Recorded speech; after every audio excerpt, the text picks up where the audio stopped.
Please welcome Congressman Ted Deutsch.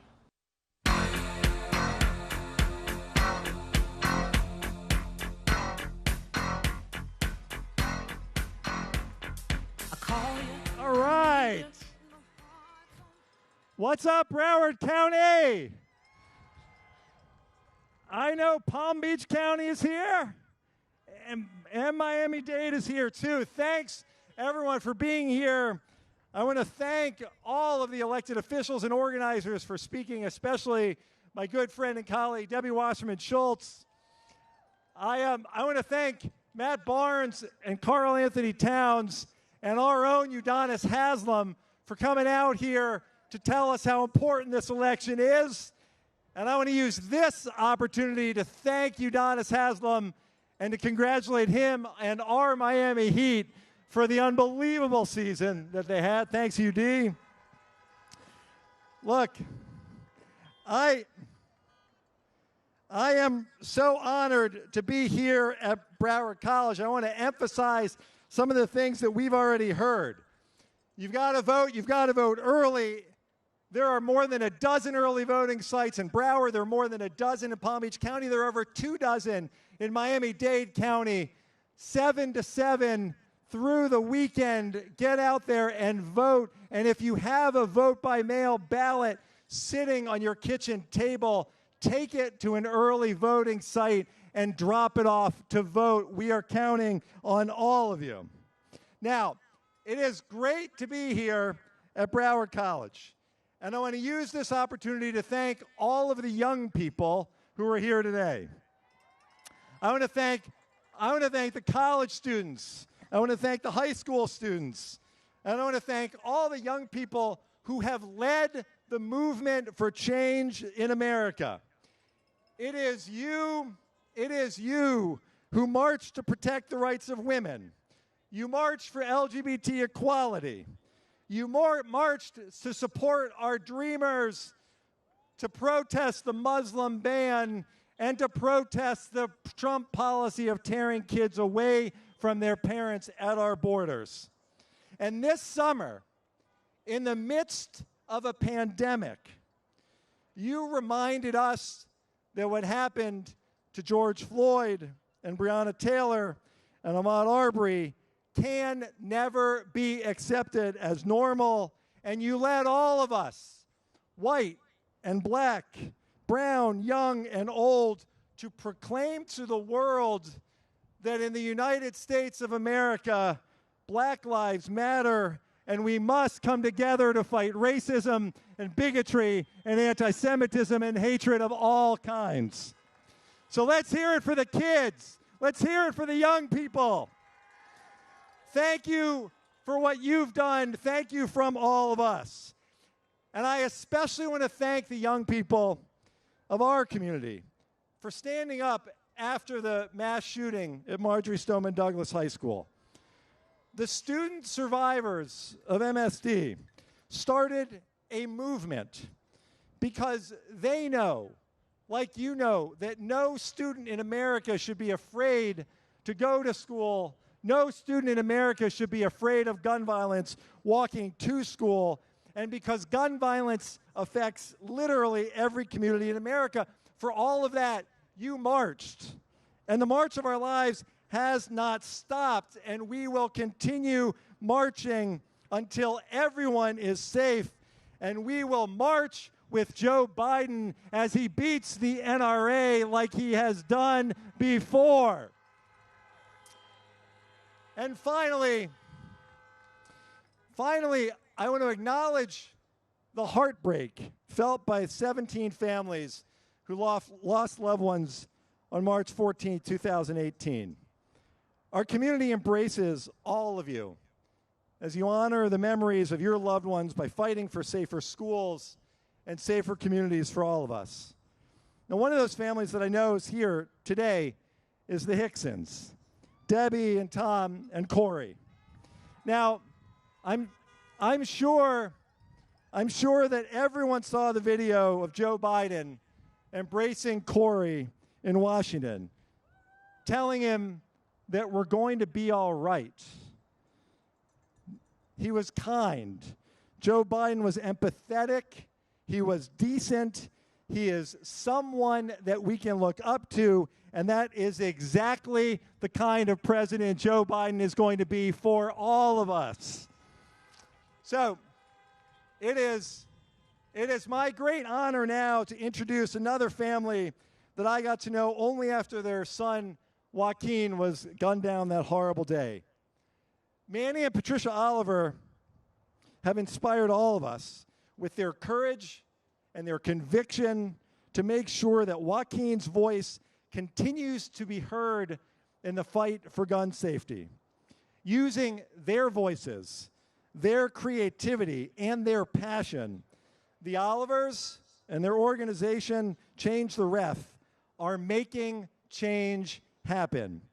Manny and Patricia, to all of my friends, change is coming in the name of Joe Biden and Kamala Harris.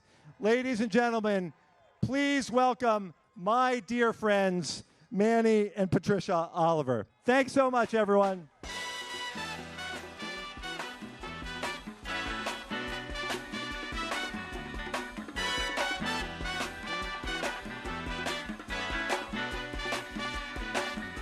Hush now, child, and don't cry.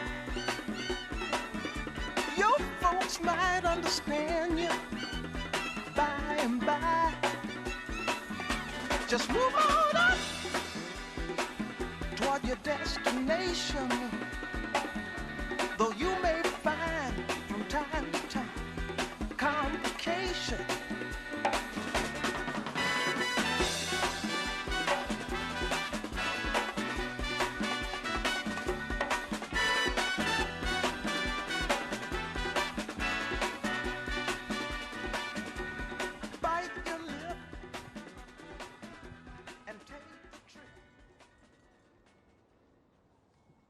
Hello, everyone.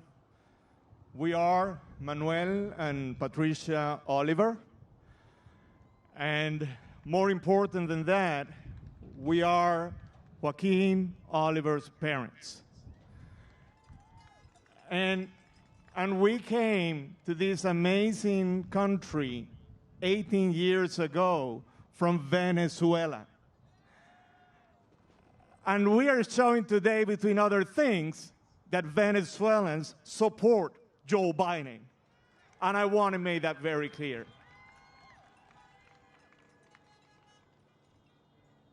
Our son was shot 4 times during the Portland shooting. That was under this administration. And the worst part is that since we lost Joaquin and the other 16 victims, more than 110,000 people have lost their lives because of gun violence in our country. We met Joe, and we started talking. And he told us to find purpose in life. And that was probably the best advice that I could get from a leader. Find a reason to get up every morning and do something to prevent this from happening again. Find purpose. Joaquin is our purpose. And then we also use art as the way to communicate with people. I am an artist myself. And at one point when I needed to reflect those words that Joe told me about finding purpose, to share ideas with a man that also went to the same tragedy and sadness and level of feeling bad that we had, I came out with a painting that shows Joaquin Oliver next to Joe Biden, together, giving both of their parents the purpose to keep on moving in life. It was an honor to be involved in that project, and it also shows that we need to react, and our reaction will be through voting.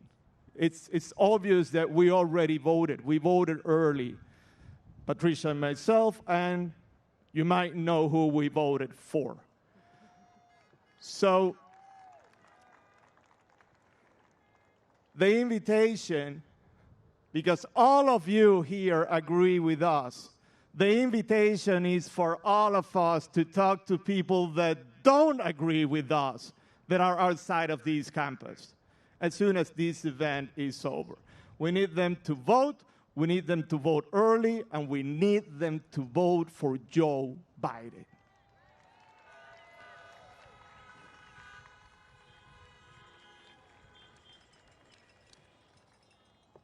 Hi, everybody. Thank you all for being here today to support this amazing human being that Joe Biden represents.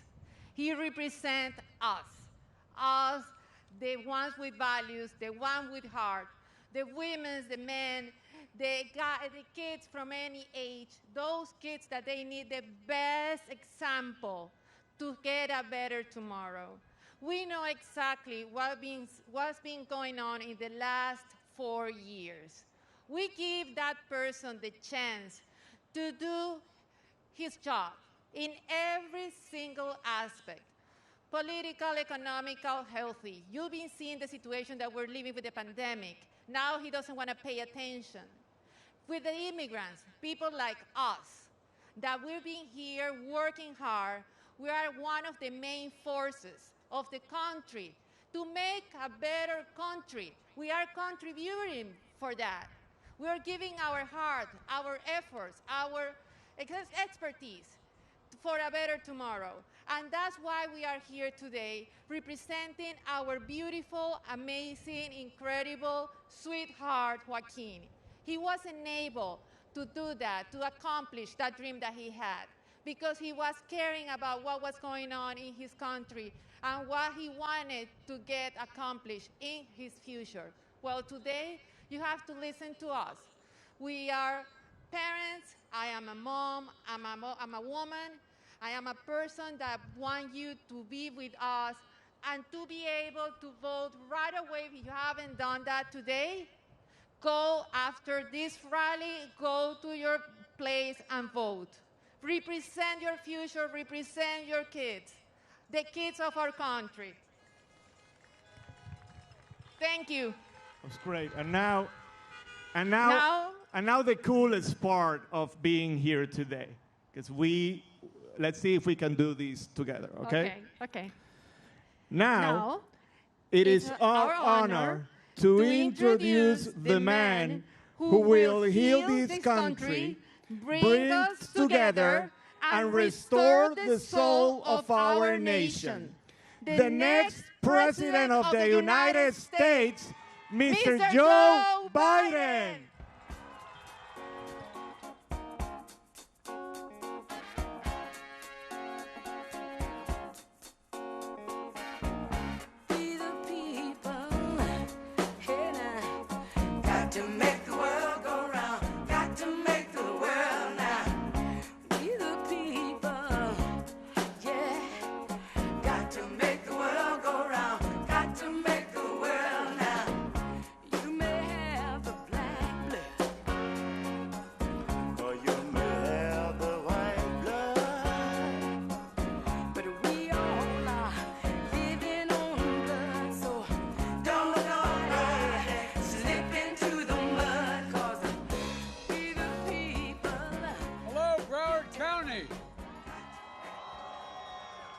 Thank you all so much for being here. I tell you what, I do miss the opportunity to just wander in and shake hands with all of you, but we decided a while ago that we were going to try to be responsible and not be, I won't get into it, but just be responsible. And so thank you for wearing your mask, and thank you for the social distancing, and thank you for being here. Ladies and gentlemen, Manny and Patricia, I want to thank you so much for being here today, for sharing your memory of Joaquin. Folks, I know what it means to lose a child, and many of you do as well. And no matter how often, no matter how long ago it's occurred, every time you stand up and you want to talk about your son or daughter that you lost, it brings back the memories as if it happened 10 minutes ago. It takes a lot of courage to stand up and talk. And it's like you feel like you have a black hole has been ripped in the middle of your chest and you're being sucked into it. But you know, through your courage and the courage of the Parkland families, like my friend Corey Hickson and his mom Debbie and brother Tom, who are here today, and other students who led the march for our lives to take on the NRA and win. We're going to help us all turn tragedy into purpose. I want to thank you for your bravery. Thank you for your resolve. I want to thank all the speakers that went ahead of me, including the NBA stars joining us today. You know, I tell you what, the Miami Heat. You ever hear of the Miami Heat? I guess. Well, I'm allowed to say nice things about the Miami Heat, even though I come from Sixers country. I apologize for that. But I want to tell you, they made it to the finals full of grit and toughness. And Carl Anthony Towns, Carl, he knows what it's like to deal with this coronavirus. Carl and his dad lost their mom and wife back in April. And a lot of these families didn't have to lose anybody. And Matt Barnes, thank you very much for being here. As well as my friends, Congressman Ted Deutsch, thank you for the passport, Ted, into your district. I appreciate it. And my friend Debbie Wasserman Schultz. We've got to send them both back to the House of Representatives. We're going to increase the numbers in the House of Representatives. 5 days left, folks. Millions of Americans are already voting. Millions more are going to vote by the end of this week. And I believe when you use your power, the power to vote, you're going to change the course of this country for generations to come at home and abroad. This election is the most important one you've ever voted in, whether it's your first or 10th. Ladies and gentlemen, the heart and soul of this country is at stake.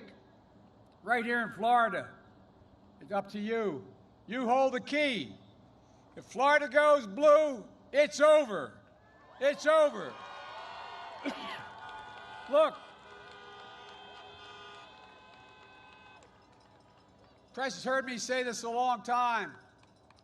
Wall Street and CEOs didn't build this country. People standing out here in their automobiles, you're the ones that built this country. The middle class built this country, and unions built the middle class.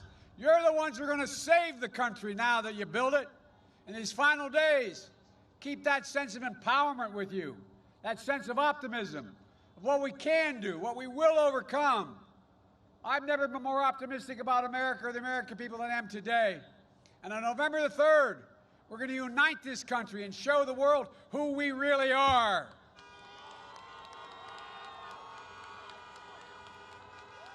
I know it's hard. Over these past few months, there's been so much pain, so much suffering, so much loss. Over 225,000 dead Americans because of the negligence and the consequence of COVID. More than 16,000 here in Florida alone. As I said in April, Carl Anthony lost his mom. Millions of people out there are out of work, on the edge, can't see the light at the end of the tunnel, and Donald Trump has given up. Over the weekend, his White House Chief of Staff said, and I quote, "We're not going to control this pandemic." In the debate last week with Donald Trump, he said, "We're rounding the corner. It's going away. We're learning how to live with it." No, he expects us to learn how to die with it. That's what I told him. He's doing nothing. We're learning to die with it. Donald Trump has waved the white flag, abandoned our families, and surrendered to the virus. But the American people don't give up. We don't give in. And we surely don't cower, and nor will I under any circumstances. President Trump's super spreader events, and he's spreading more virus around the country and here in Florida today. He's spreading division and addition, division and discord. We need a president who's going to bring us together. not pull us apart.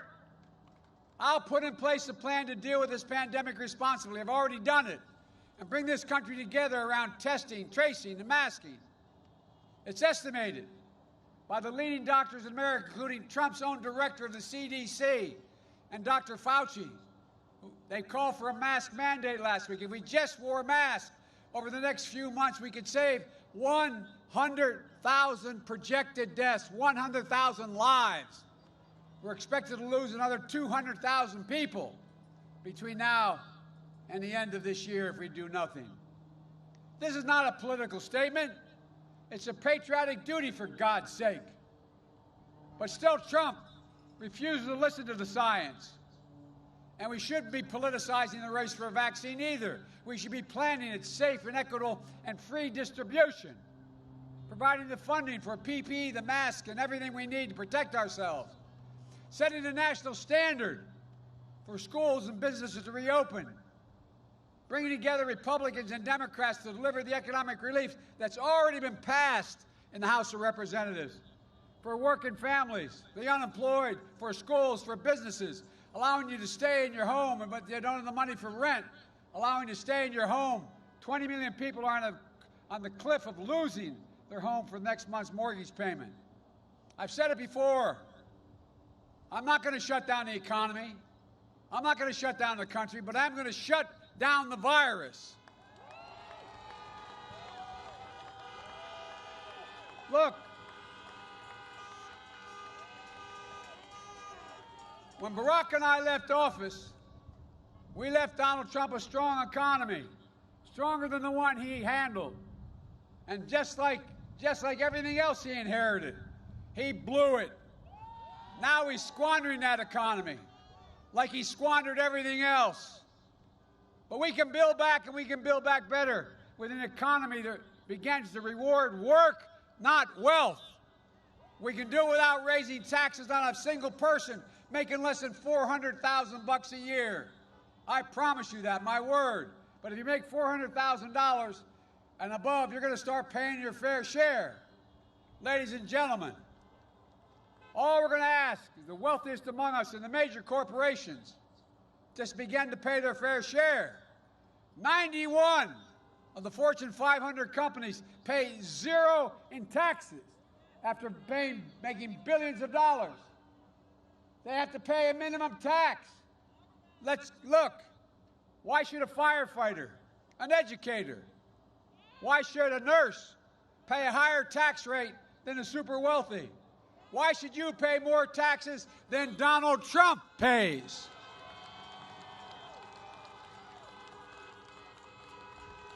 And that's a fact, $750. Remember what he said when that was raised a while ago? How can you only pay the little? He said, because I'm smart. I know how to game the system. He games the system at your expense. Games the system at the expense of hard-working American people. We're going to deliver tax relief for working families in the middle class. We're going to help people buy their first home, pay for their health care premiums, and for child care. We're going to care for the aging and loved ones. We're going to make sure you can wipe out your college debt as well.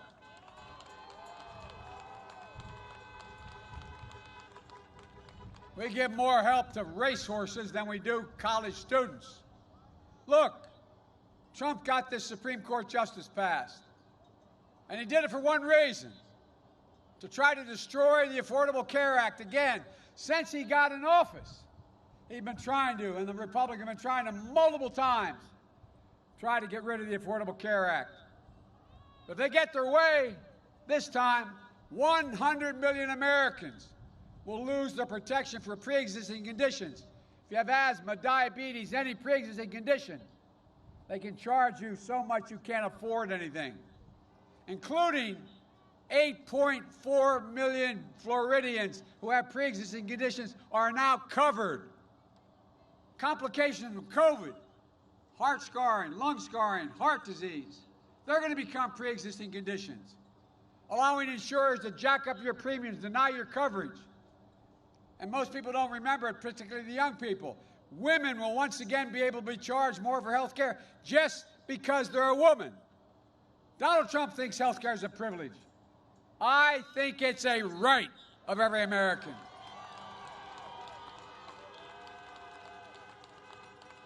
If you all get out and vote, we'll not only restore Obamacare, we're going to strengthen it and build on it. The Biden plan is going to make sure if you have private insurance, you want to keep it, you can keep it. But if you also have an option under my plan to have a Medicare-like option, a public option. We're going to increase subsidies for lower premiums and deductibles, out-of-pocket spending. We're going to reduce, and we are going to reduce prescription drug prices, the experts acknowledge, by 60%. Folks, we're going to make sure we keep preconditions and protections for people with those conditions. We're going to protect Social Security and Medicare. Meanwhile, the Social Security actuary says the plan that Trump says he wants to institute if he's reelected would bankrupt security by the year 2023. Ladies and gentlemen, people paid into that for their entire careers. Go home and tell that to your parents and grandparents. It will not happen on Biden's watch. Folks, we need to vote for the legacy of Ruth Bader Ginsburg. She was proof that courage, conviction, and moral clarity can change the world without being vicious and mean. She and Justice Scalia disagreed on everything, but they were friends. They disagreed. We got to get back to that. Politics has become so ugly and mean and disruptive. But we can be the voices for justice in her name. We have to make our voices heard. You have to vote. You have to vote because while Donald Trump fails to condemn white supremacy, we can deliver on racial justice. Donald Trump, he doesn't believe there's any such thing as systemic racism as a problem. He won't even say Black Lives Matter. Well, you know and I know Black lives do matter, and so do others. That's why this season of protests has broken out all across the nation. Let me make it clear. Protesting is not burning, it's not looting, it's not violence, and must never be tolerated, and it won't. But these protesters are a cry for justice from communities that have long had the knee of injustice on their neck. The names George Floyd and Breonna Taylor, Jacob Blake, I've met all their families. They're not soon going to be forgotten. Not by me, not by us, and not by this country.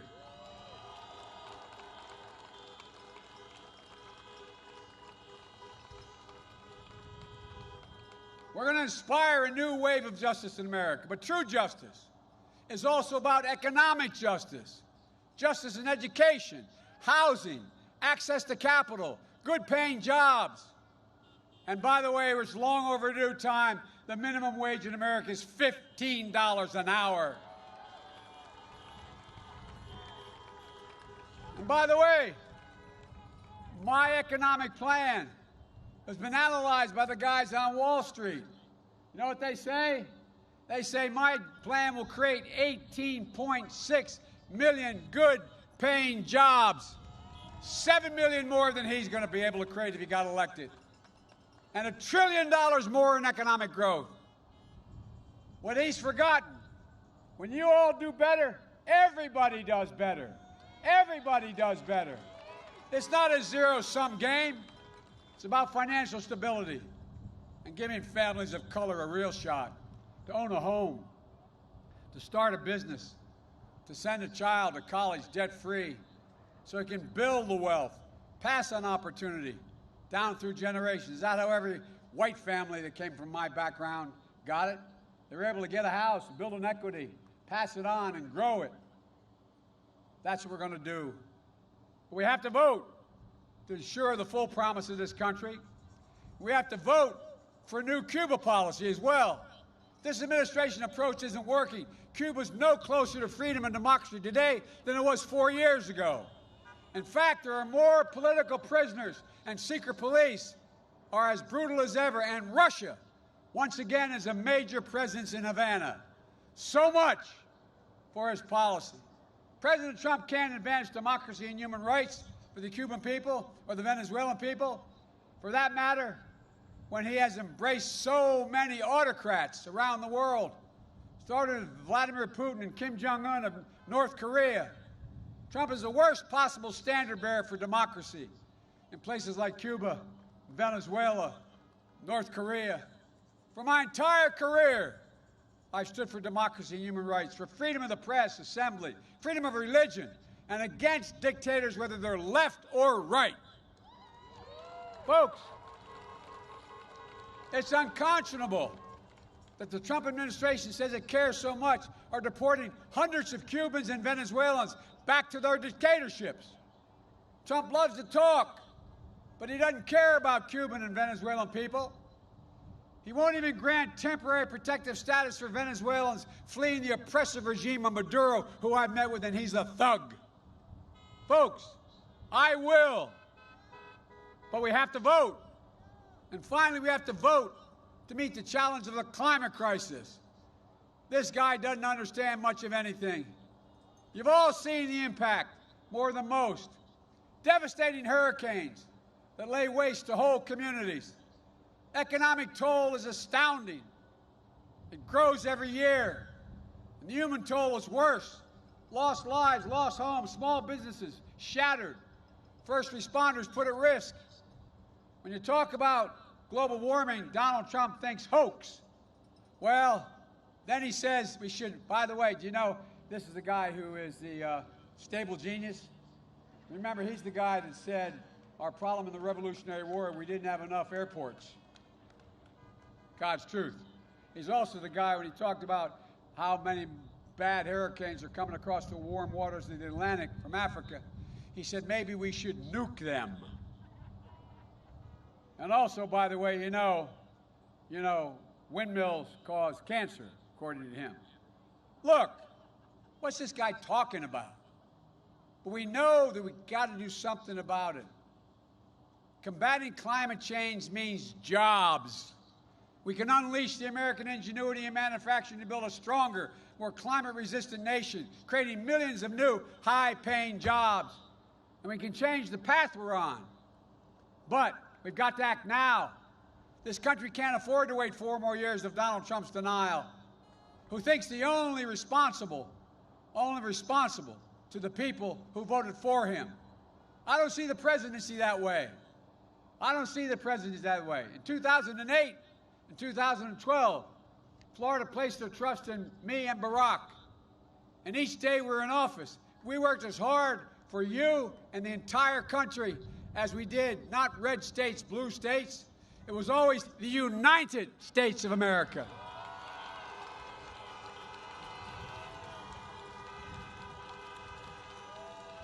Folks, I was reminded of that earlier this month when I visited the sacred grounds of Gettysburg. Abraham Lincoln taught us that we need to unite our nation, that a house divided cannot stand. And I was reminded of it earlier this week when I went to Warm Springs, Georgia, reflecting on FDR taught us about the need to heal the nation. I'm running as a proud Democrat, but I'll govern as an American president to unite and to heal. I'll work as hard for those who didn't support me as those who do. That's the job of the president, a duty of caring for everyone. And you too have a sacred duty, if I may say, and that's to vote. It matters. Florida matters. In these final days, stay empowered, stay optimistic, stay united, make a plan and vote, and help get out the vote. Visit iwillvote.com/FL.